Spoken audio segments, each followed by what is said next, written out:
11 iš 13 pinigų sąmonės raktų.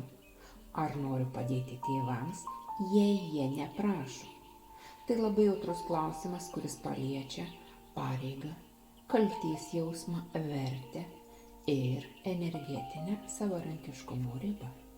Kai tėvai nieko nesako, bet jauti, kad turėtum padėti, gal iš tiesų tavyje kalba senoji programa. Turiu grąžinti, nes būsiu blogas žmogus. Bet kai duodi iš kaltės ar baimės, tu nemažini kančios, tik stabdai piniginių srauto tekėjimą. Tikra parama turi 3 elementus: sąmoningą pasirinkimą, vidinę ramybę, aiškų veiksmą, o ne emocinį išpirkimą. Vidinis klausimas: ar padedu, nes noriu? Ar kad būčiau geras? Kartais meilė pasireiškia ne per duok, o per aš gerbiu tavo galią gyventi savo kelią.